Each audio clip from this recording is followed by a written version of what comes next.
And now it's time for the latest exciting episode of Doz's Television Workshop.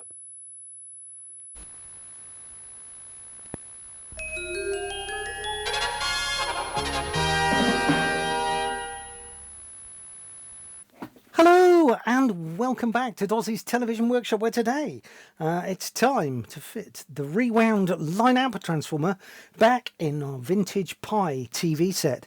Let's get into it. Right, well, I'll be honest with you, I'm a little bit terrified about doing this. Here is the rewound transformer. Now, the way the videos have been published, as I'm recording this, it's actually 2 days after the first one of these about the rewind of this transformer has just been published, and I just had a watch of it on Saturday, and yeah, there's an error in this. The top cap connection here connects the HT winding as it should do, and it should connect to this tang here, the other end of the winding. It doesn't. I have made an error and connected it to this tag here. It's not a big problem, it is just a wiring fault.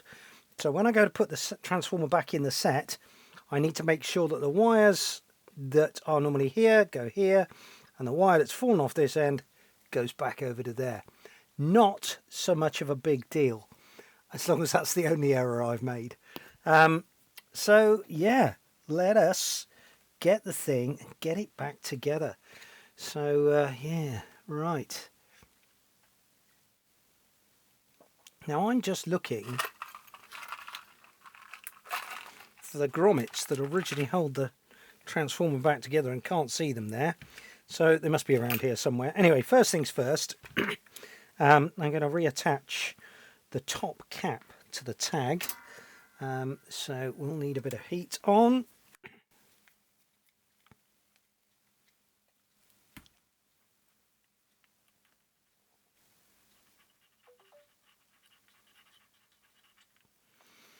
And just reattach our top cap connector there back onto the top of our transformer. That is not wanting to take. I had this problem when when I came back to resoldering it last time. It wasn't keen. Let's get a dab of flux on there and just clean it up.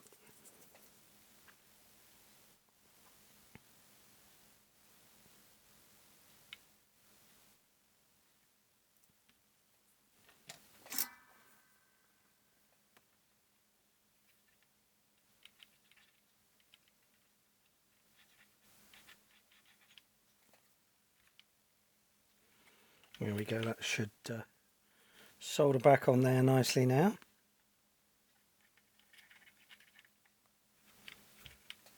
He said, straighten it out a bit. Just where the varnish and everything's sort of coming out of the insulation. Apparently this is something called fish paper. Somebody did leave a comment, and I'm not quite sure whether they were referring to the stuff in between each layer of the transformer, the sort of tissue paper like substance, or not. Right, so our EHT winding ends on this button here. So rather than refit the EY, I'm not going to do that. I'm going to fit a semiconductor diode, as I mentioned previously, just for now. I may wish to take it out eventually, but just for now I'm going to fit a semiconductor diode. This is a microwave oven diode, and I know what you're saying, that's not going to be anywhere near good enough at 10 kilohertz to work. I'll tell you now, I've successfully used these on 625 line sets at 15 kilohertz, and they work just fine. This is an HVM12 diode, and it's good to 12 kV. So we ain't going to get that out of this set. I suspect we will see maybe just north of 6 kilovolts. So we should be well within the limits of this diode. So just going to strap that on the top. And I'm going to connect my final anode connection onto the other end. I will Well, I may choose to put some RTV on there, but let's just keep out the way of it when it's on. So yeah.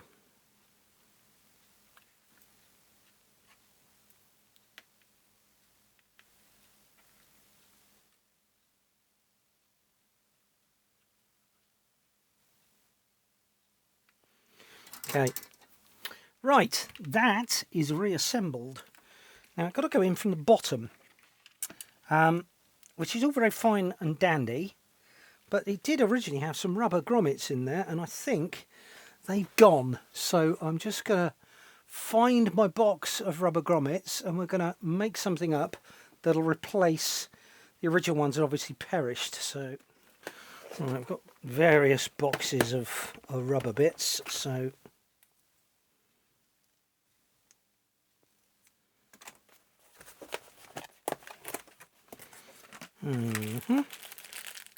nope. Now they look promising. If not, those look even more promising, perhaps. Bit chunky, maybe.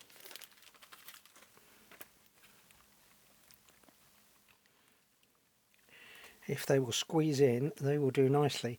Obviously, this thing is going to be whistling away at 10 kilohertz, so if we can damp some of that noise down, it'll make the viewing a little bit more pleasurable. Yeah, those are a bit too small, aren't they? Oh, I don't know. That might just be all right.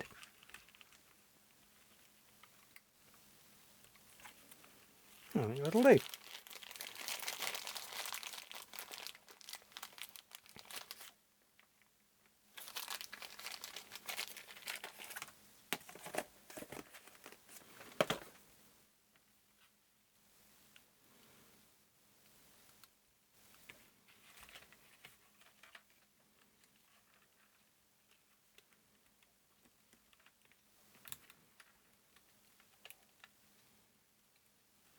Tell you what we ought to do as well, just for sake of completeness, let's fit a new one to the EHT lead as well, because this one is all broken up and nasty.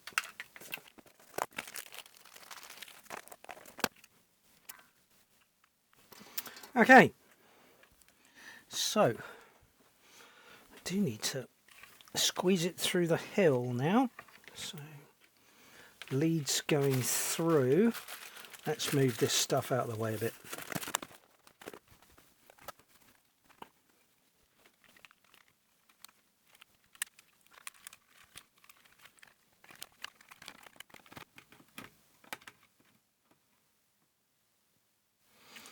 I've made another error,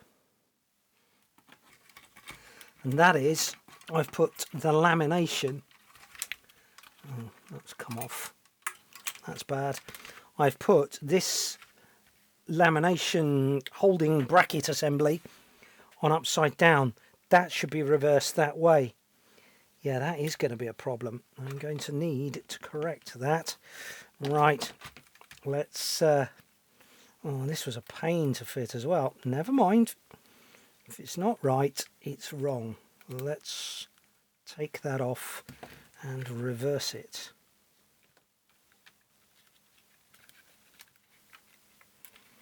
Oh, it's not going to be so easy, is it?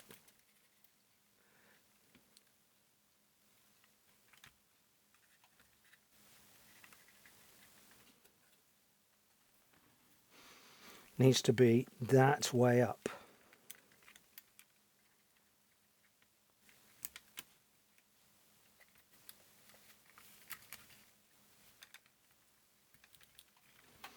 Wonder if I can just do each one individually rather than take it all apart. That would be by far my preferred solution. I need the hammer. Okay, just tap it all back into place again.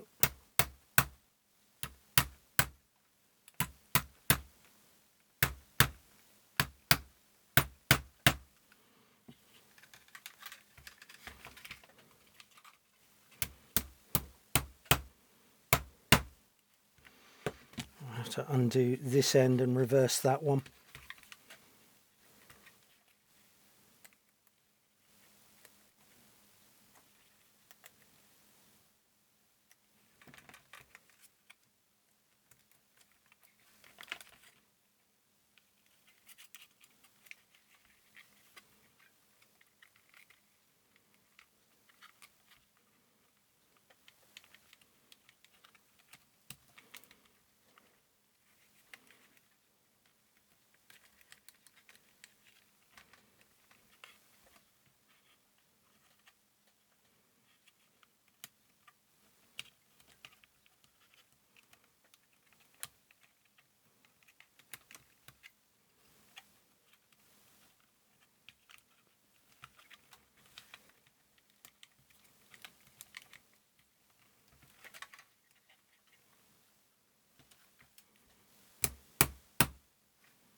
Right, if that's the only two problems we have, I will be a happier man.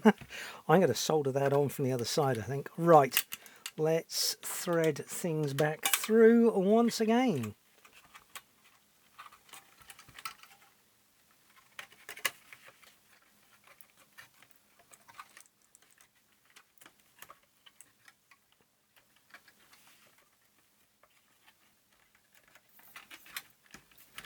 Well, good. It all still fits in the hole. That's something.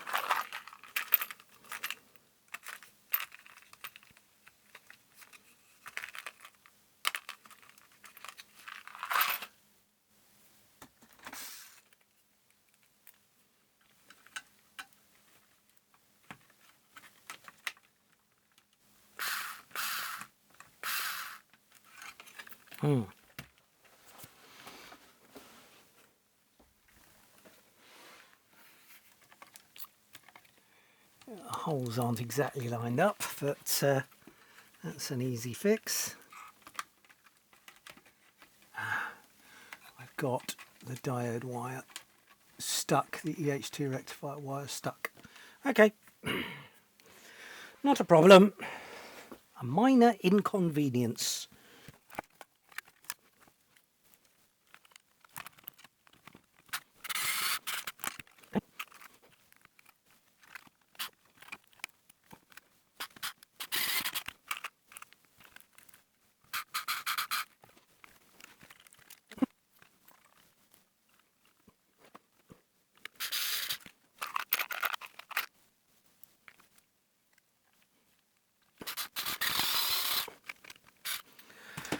Right, there you go. Transformer is mounted in the hole. Now, memory serves, somebody left me a convenient diagram on the back of here. 2 pink, 2 purple, and 2 pink, 2 purple. So that's it's that way round. So that's got to be 2 pink and 2 purple. That's got to be the brown and the 2.2K, and the blue has to go on the other end because of the mistake. So, right. You know, I said that was going to be easy. Oh, it is. It's not going to be too bad. That's okay. And we got 2 pink and 2 purple. So I've got 2 pink, I've got 1 pink and 1 purple. 2 purples. Okay. Where does the black go? There's my other pink. Where does this black wire go? Okay, we can always refer back to the diagram. So first things first, just want to make sure I can get some solder on that tag. So I'm going to have a little bit of flux in there. There's my other blue. So my blue goes all the way to the other end. Okay.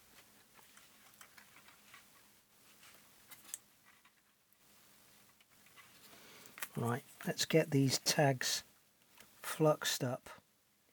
I'm happy to take solder.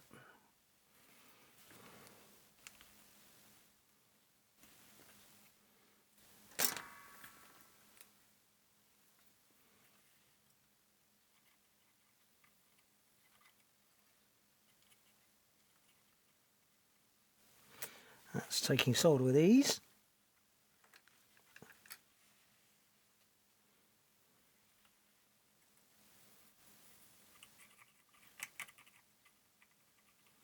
This is that one.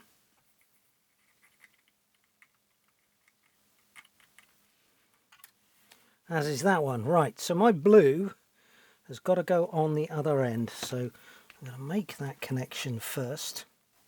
Let me get this right. Those are our 2. It's the winding that's there. Oh, let me just make sure I'm not going to cock this up. That one goes there. That one goes there. So the brown and the 2.2K go on the end. Yeah.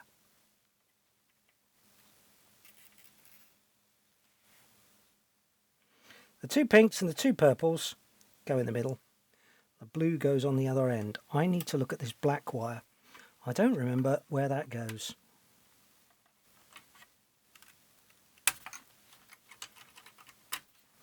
Just need to straighten that out to get a bit more length on it. It's a little bit short.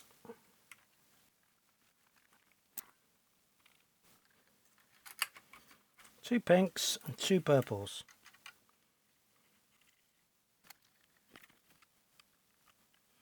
Some of this stiff wire is horrible to work with. Really unpleasant.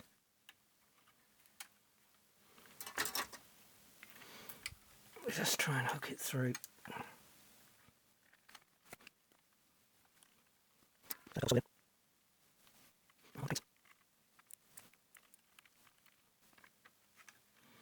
Okay, that's in.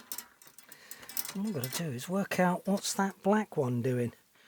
Right, I think this might call for me going to have a look at a previous video episode. Right, well, I've spent the best part of an hour trying to find out where that wire goes, and it doesn't go on the transformer, and it's a ground wire. So, at the risk of setting fire to something, I'm just going to power the setup and see what does and doesn't work. Yeah. Yeah, it's getting late in the day now, so that's what is going to happen. I'm just going to switch the lamp limiter in. Let's turn the volts down. Not that I'm anticipating any problems, but, well, I am anticipating problems, I suppose. So there we go. That's 100 volts.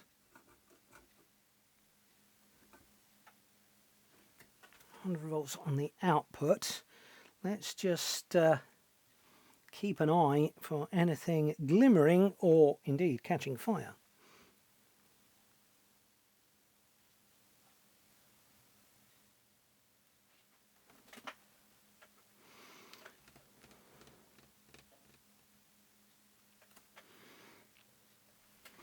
Another thing I'm actually going to do is I'm going to get my telephone and put on a spectrogram app so we can see if I can hear any 10 kilohertz line whistle.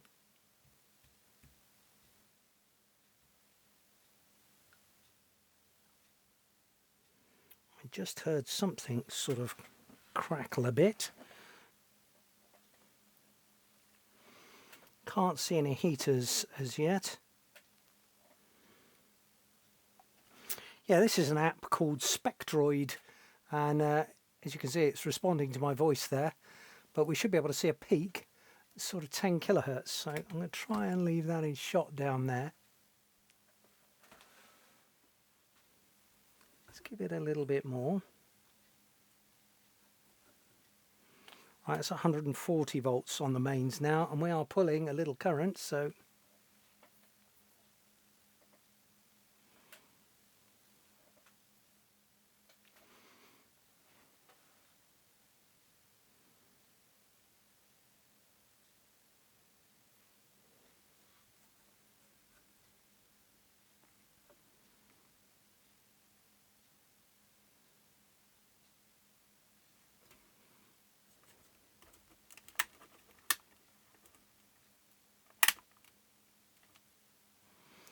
we're 170 volts. That's about all I can do with my 100-watt bulb in series, so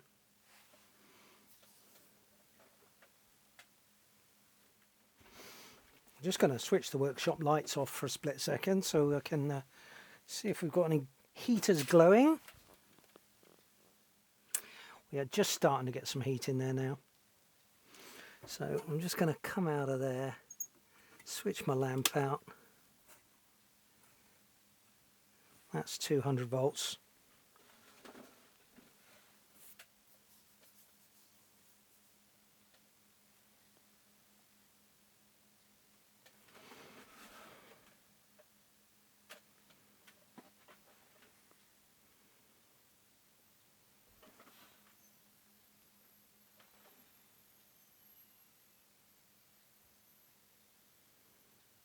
I have a strong peak at 10 kilohertz.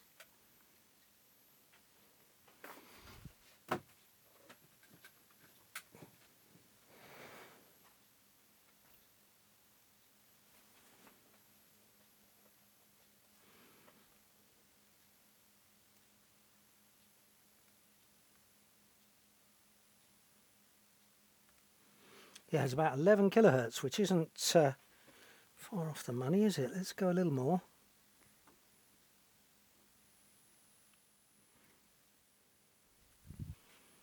Have I got anything on the screen?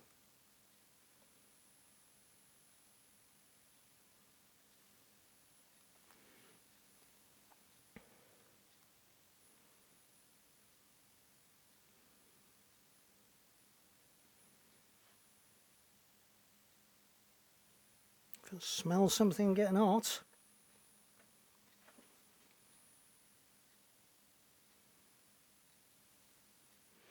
Just kill the power, see if we see anything then. No, I need to be able to see this while it's while I'm clicking the power on and off. So I'm just going to tilt it round so I can actually see the screen while I'm manipulating the power supply, so to speak. So you will have to excuse me for a second.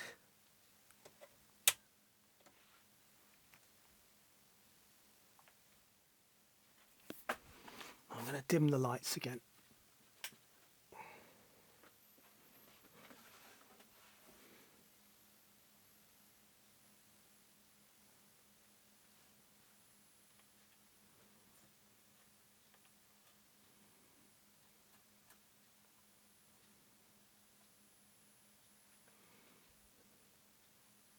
Have we got a glow?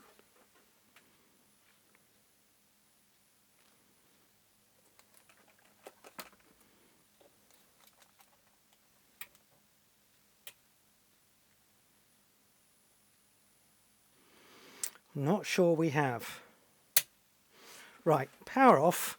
Let's get an EHT probe in there and see if we've got any sort of EHT occurring. Right, EHT probe. I'm going to spin it back round, at least partially, so you've got a good view on that camera. I've got my EHT probe here, so I'm going to earth that back to the tag on the tube. Nothing in there now. Power back on. You can't see that on camera. Let me try and angle that down.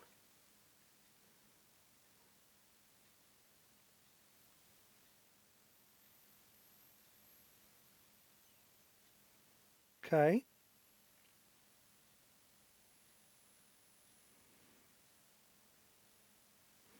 Well, that's something. We've got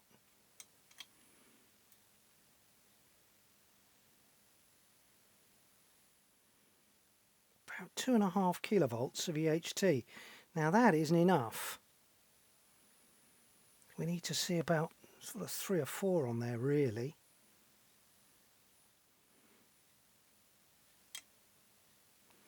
Can you see that on the meter? Let me just angle the meter a bit. There you go.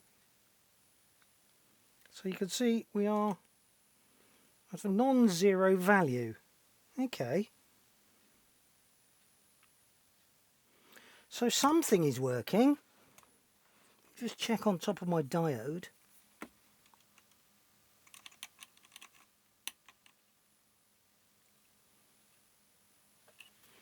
So I am generating some amount of EHT.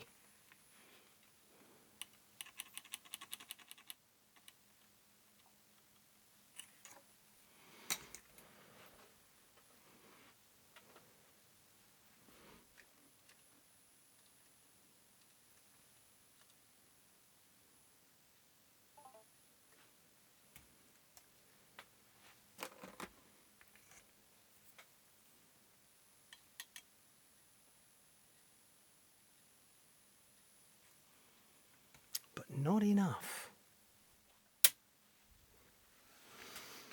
Okay, so that is a start. I suppose the next thing is to measure some voltages on that line valve, maybe have a little think, cup of tea, and probably pop back tomorrow evening. Right.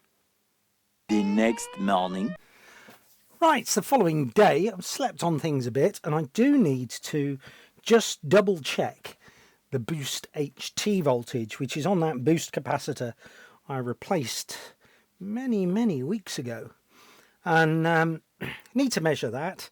So it should be around about 240, 250 volts, something like that. So the boost HT is supplied by the PZ 30 double rectifier diodes. Only one half of it, the other half's doing the mains.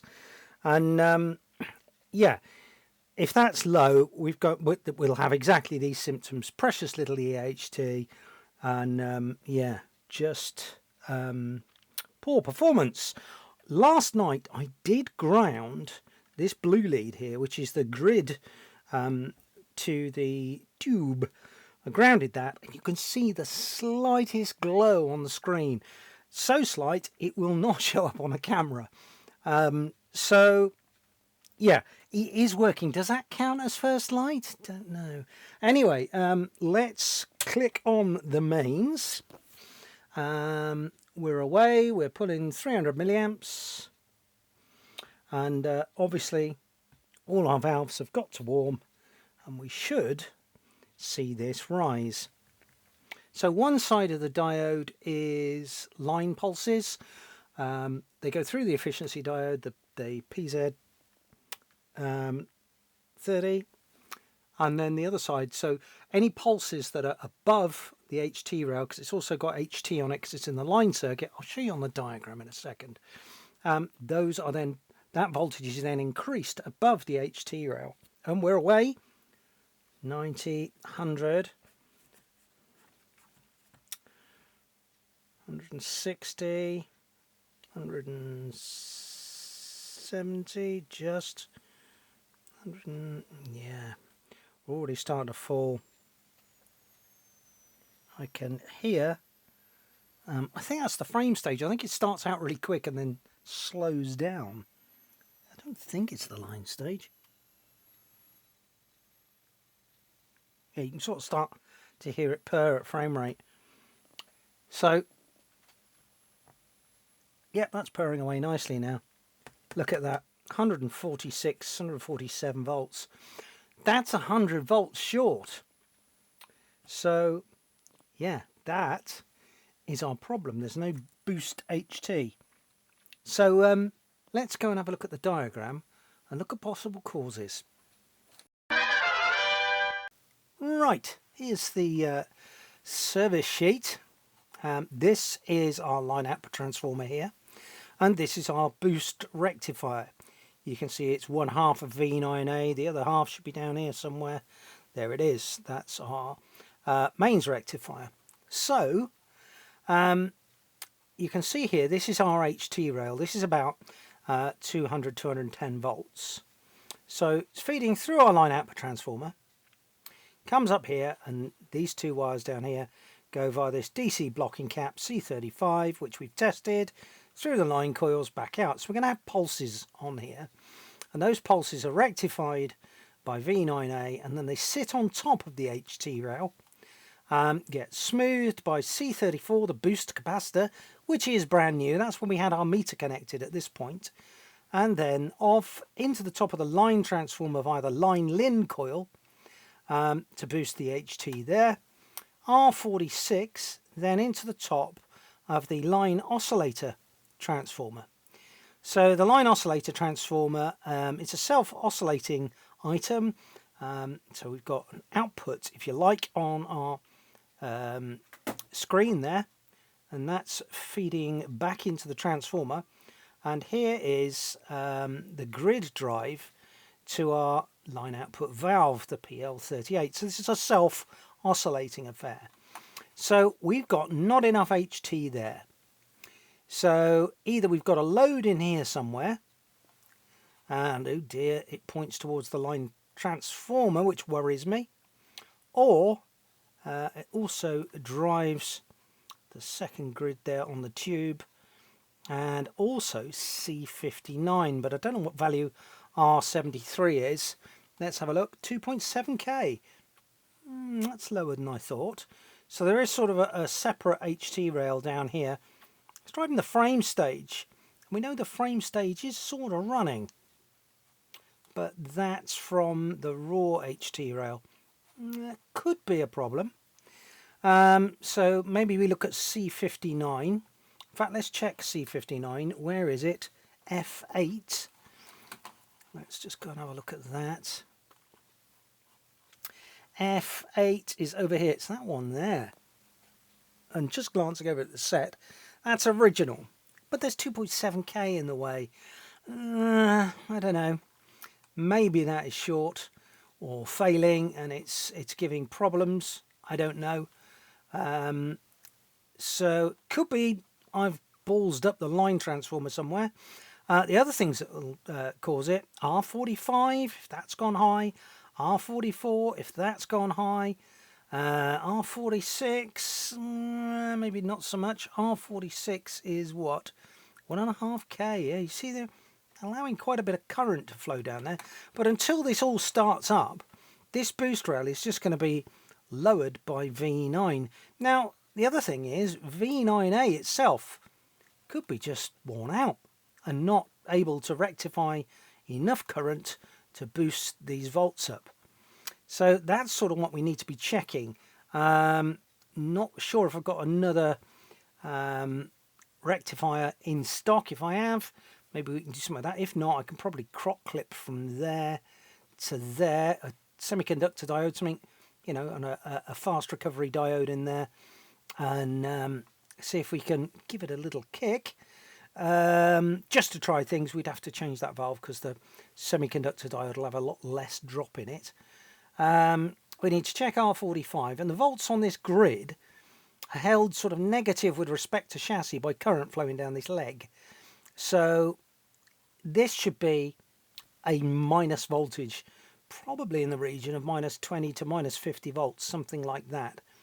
So that needs to be happening. Screen and cathode are grounded. Can't measure this because it's going to be full of unpleasant pulses. But we may be able to measure the current down there. Should be about 80 milliamps, something like that, 85 milliamps. So there's a few things we can check. This, by the way, is the connection I got wrong. Top cap is fair enough. It's on the other side of the transformer. This I swapped over to here. I swapped over with one of the connections to F. E is the EHT winding. So I did wonder if I've got maybe one or more of these out of phase. I've got these around the wrong way. Maybe F is reversed. Would that have any effect on it? I suppose it would, because the pulses we're looking for here would not be right. So maybe that's an issue. So yeah, a few things to consider, and let's consider them. It's Future Editing Doz here, and due to a slight technical hitch, it appears I'm missing a scene.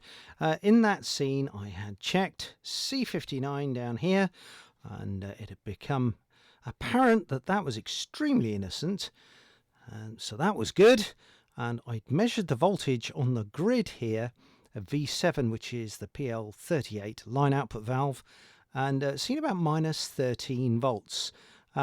So we rejoin me here as I'm hooking up a scope to this point and having a look at the drive waveform.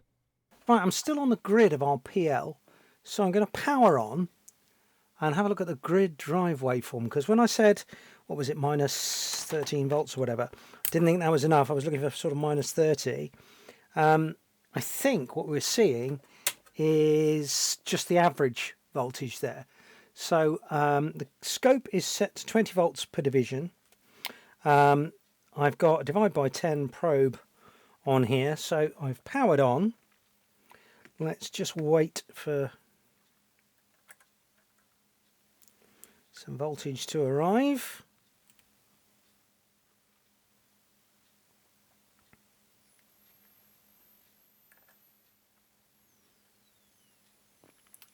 And there's our drive waveform. Got about approaching minus 9 volts on the meter there. But if you have a look at the oscilloscope, we've got,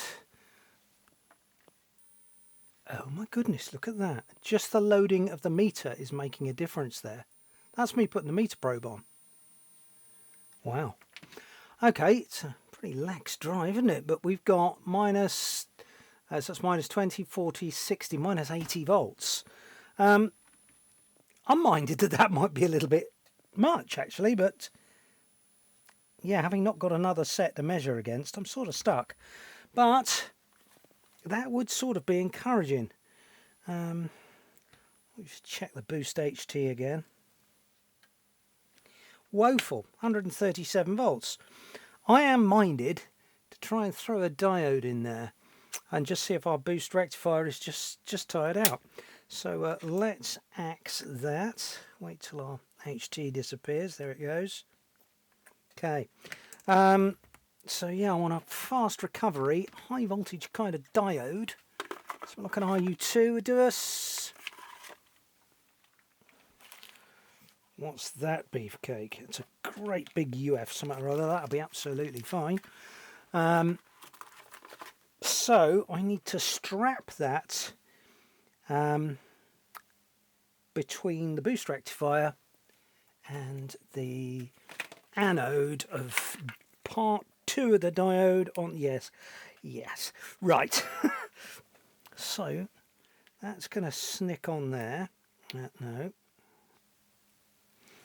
Right, that diode is going to go in there. So that should be our boosted HT.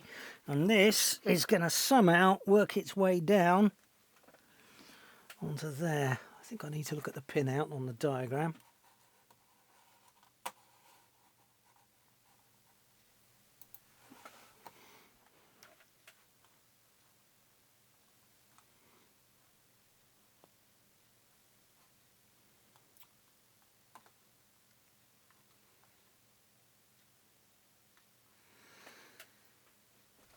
Appears to be the last contact. We should see that work its way up to the winding, shouldn't we? It's going to be a pink or a blue wire, isn't it?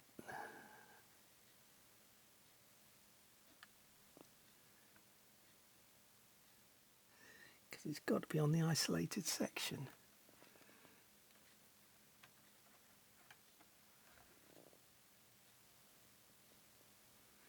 Right, let's just see what we've got connected there. No, it could be the blue wire, couldn't it?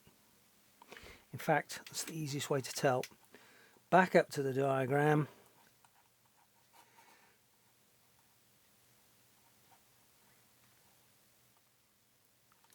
Yeah, it is the blue wire. So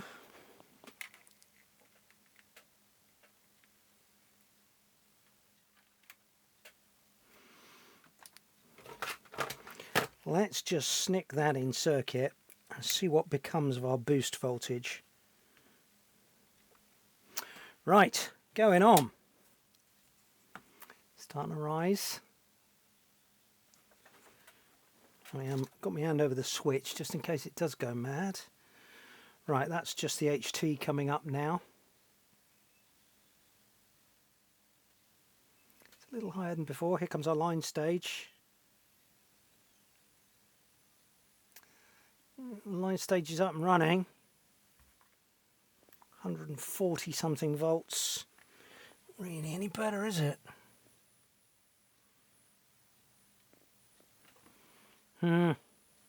Disappointing. Just see if there's a glimmer on the screen as we shut down. A little bit better, aren't we? No, nothing at all. Okay, right. So that hasn't made much in the way of difference.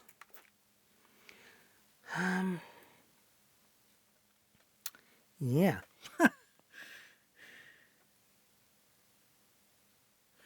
I wonder if we have actually got a defective overwind or something that's just loading it down. I wonder. It's all looking like the Lopsy still. I think it's time to stop, have a cup of tea and a bit of a think.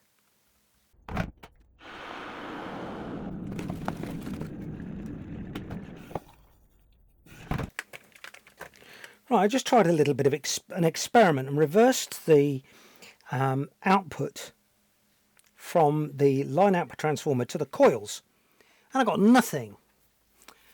Just a couple of 100 volts of EHT. And after studying things for a little bit, I got a sneaking suspicion this diagram on here was wrong. I need to go back and check my original diagram. I think this is wrong. So our HT for the line coils comes in from this inductor down here. This is L36, and it's just in parallel with, sorry, yeah, it shunts the capacitor, makes an LC filter. It comes straight off the rectifier. HT goes into this L here, which is L27, and it's the one with this snubber across it. That then goes off to the line coils. Okay, right. So why is that on the top cap connection, which is this bottom one here? And I know that to be the case because this wire is slightly darker and there's only one of them at the bottom, and it ends up at the top cap. Right, okay. So if that's the case, that should be on one of these two tags here. Blue, which I think goes off to the boost rectifier and the line coils, is in the correct place. This should be up there. And it's not, it's in the middle. It can never have been in the middle. I've got a feeling this is wrong. So that shouldn't be on the top cap. So I'm going to take that off there because that's not right.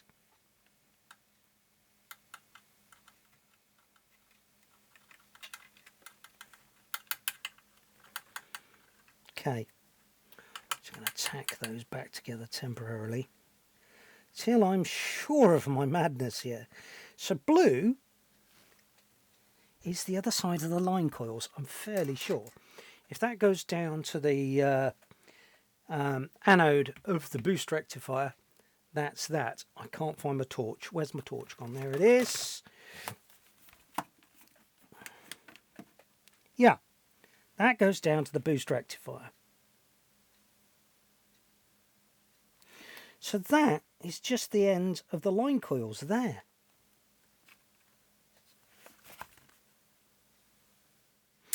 Right, so that means all these purples and pinks must end up on the top, the other end of the top cap winding.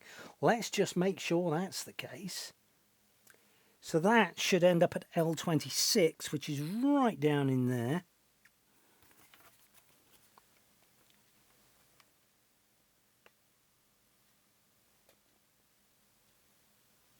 I think it's on that pink wire, you know.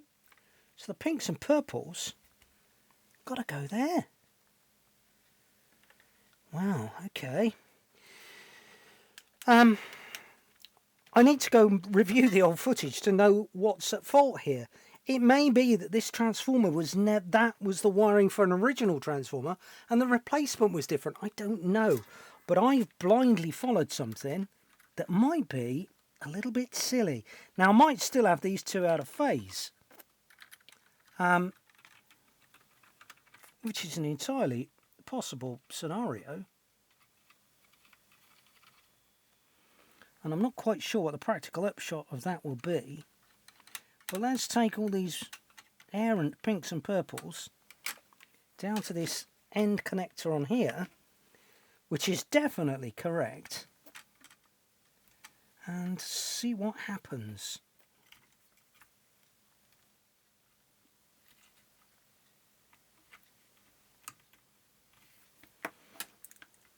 Still don't know where that black wire goes either.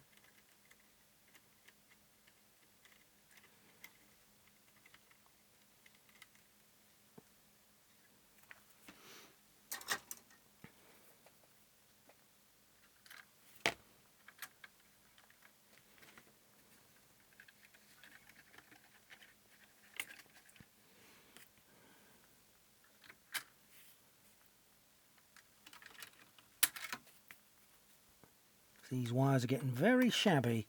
They need a good tidying up when we've got this into a state where it'll work. Oh, that's very tight. I mean, I didn't just swap ends, did I?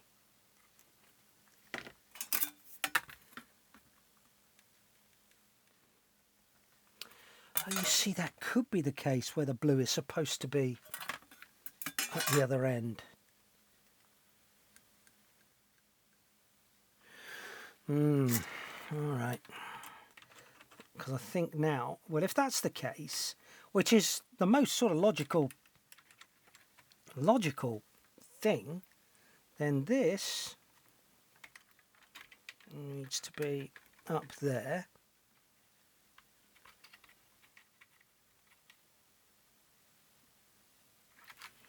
That then returns to the middle.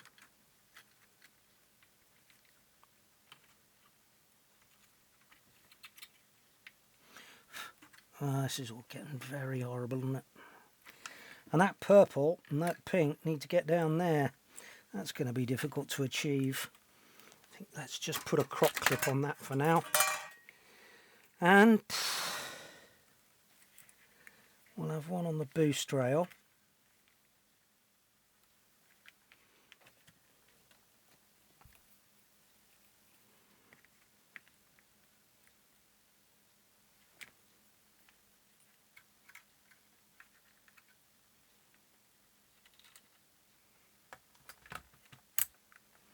Bolts DC, it needs to couple that back down to the transformer.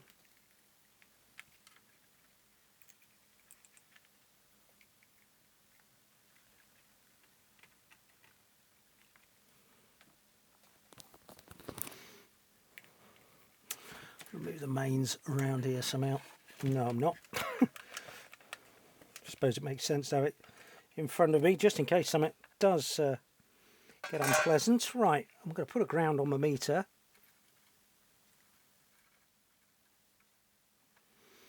I'm going to switch on. Right.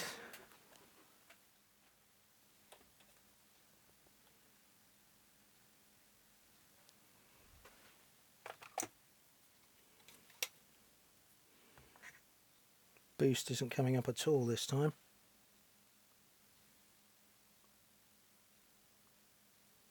Oh, there it goes.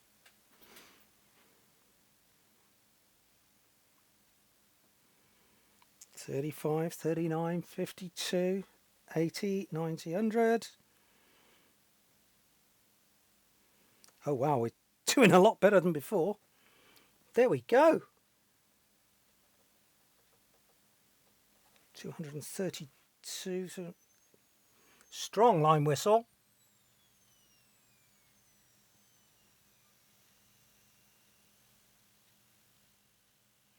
Still got no picture, but I've got about the right boost volts. What have I got on the EHT?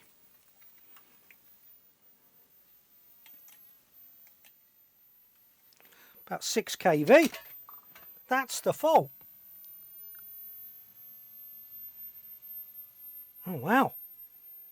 Well, this is amazing. That means my line output transformer that I've rewound is at least doing something.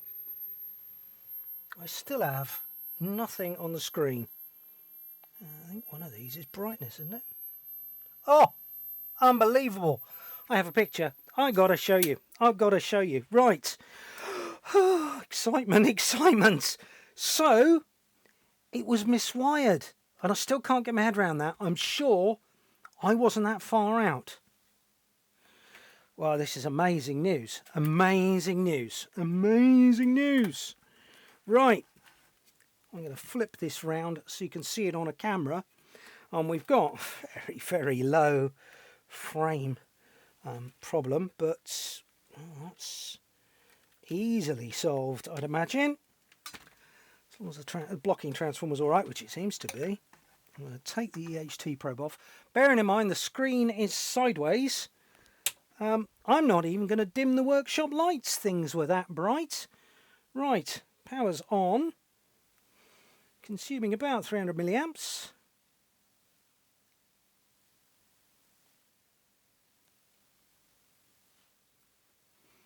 Might switch the overhead light off. There you go, look at that. Way out of focus.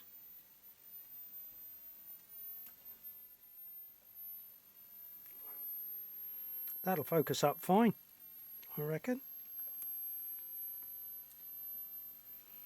But we have some semblance of scan. I'm delighted. I'm very delighted. Right, we have something that's functioning. Next thing to do, I think, is to sort out that frame stage. But yeah, that's fabulous news. And there you have it. First light achieved on our Pye LV, MV, BV30 TV set. Still haven't got it tuned in, so we still don't know what frequency set it is, whether it's London, Birmingham or Midlands. But yeah, that's really encouraging news. Clearly, we've got quite a way to go yet. So yeah, I'll see you in a future episode of Doz's Television Workshop, where we're going to start looking through the frame stage. Anyway, thank you very much for watching. Click like, subscribe, do all that rubbish, and I'll see you really soon here on Doz's Television Workshop. Cheers now. Bye.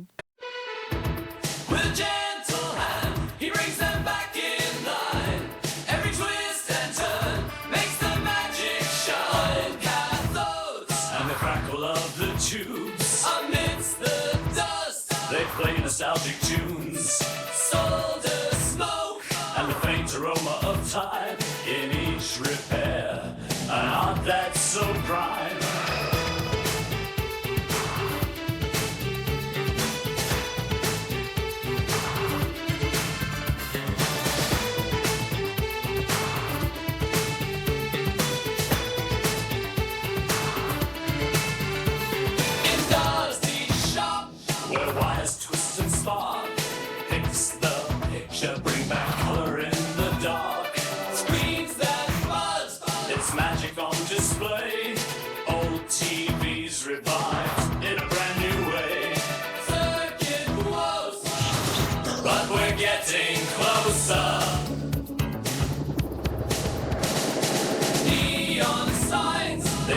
To the door, tubes and screens like you've never seen before.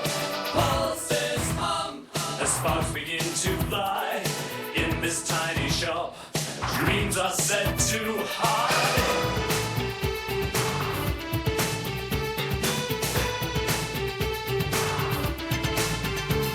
In Darcy's shop, with a touch of love, your picture's clear and true. In Does hands, pixels flicker, back to life and stand. Microchips and vintage heart in a world of screens, playing their parts.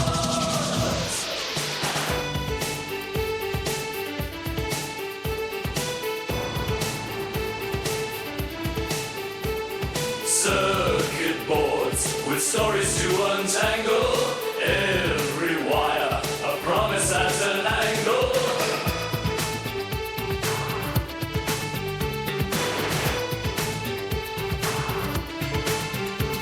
With steady hands, as Darcy bends the light through the lens, creating onyx nights. Oscillators, creating sonic waves, bringing back the charm of retro days.